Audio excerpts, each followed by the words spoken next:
గీ roast chapati కోసం ముందుగా మనం చపాతీ పిండిని తీసుకోండి.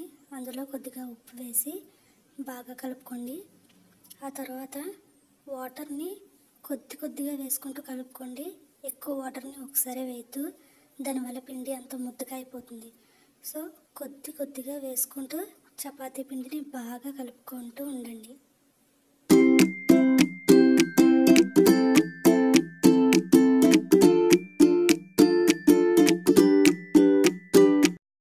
ఇప్పుడు చపాతీ పిండిని ఇలా మొత్తం ముద్దగా కలుపుకున్న తర్వాత దీనిని మనం మూత వేసి పక్కన పెట్టుకోండి. ఇప్పుడు కుర్మా కోసం ఉల్లిపాయలు, పచ్చిమిరకాయలు, అందులో 3 స్పూన్స్ ఆయిల్ని వేసి కలుపుకోండి. తర్వాత తగినంత ఉప్పు వేసి ఇలాగా ఉల్లిపాయలు గోల్డ్ కలర్ వచ్చే వరకు వేగనివ్వండి.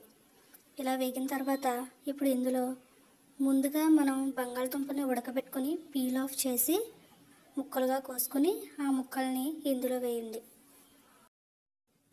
ఇప్పుడు ఇందులో 1 స్పూన్ పసుపు, అలాగే 2 స్పూన్స్ కారం వేయండి. తర్వాత ఇందులో 1 గ్లాస్ని నీళ్లు పోసి బాగా కలుపుకోండి.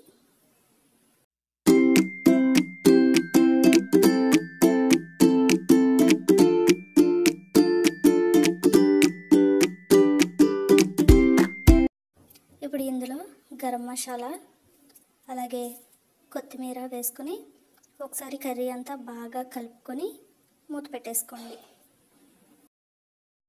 సో తర్వాత మధ్యలో ఒకసారి మూత తీసి చూసుకోండి, కర్రీ అనేది అడుగంటుతుంది. అలా అడుగంటుకోకుండా ఒకసారి తిప్పుకొని పెట్టుకోండి. సో ఫైనల్గా మనకి కర్రీ అయితే ప్రిపేర్ అయిపోయింది. కన్సిస్టెన్సీ అయితే ఈ విధంగా ఉంటుంది. సో కుర్మాని మనం పక్కన పెట్టేసుకుందాం. ఇప్పుడు ఇందాక మనం కలిపి పక్కన పెట్టుకున్న చపాతీ పిండిని ఇలాగా పొడి పిండితో వీటిని మనం చపాతీ షేప్స్లో అనేది ప్రిపేర్ చేసుకుందాం.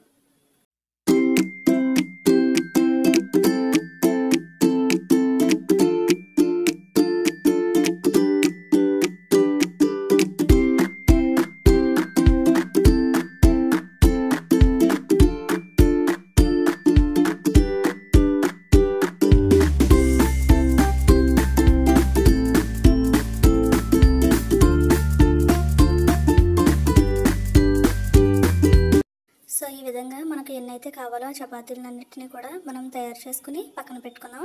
ఇప్పుడు ప్యాన్ని హీట్ చేసి 1/2 స్పూన్ నెయ్యిని మనం వేసుకుని చపాతీని కాల్చుకోవాలి. చపాతీని 2 వైపులా కూడా గోల్డ్ కలర్ వచ్చే వరకు కాల్చుకోండి. అస్సలు మాడనివ్వద్దు, మాడితే మనకి టేస్ట్ అనేది బాగోదు. సో మీరు అక్కడే ఉండి గోల్డ్ కలర్ వచ్చే వరకు మీకు ఎన్ని చపాతీలు అయితే కావాలో అన్నీ కూడా ఇదే విధంగా ఇదే ప్రాసెస్లో మీరు కాల్చుకోండి.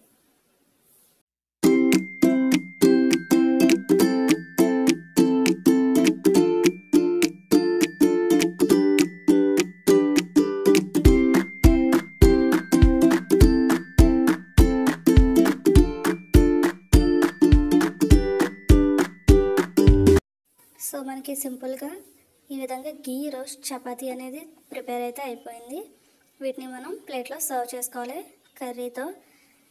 మీకు కావాలంటే కనుక లెమన్ అలాగే ఉల్లిపాయలతో కనుక సర్వ్ చేసుకుంటే taste north Indian style taste వస్తుంది. So thanks for watching. ఇటువంటి వీడియోస్ కోసం నా ఛానల్ని సబ్స్క్రైబ్ చేసుకోండి. Hope you love this video.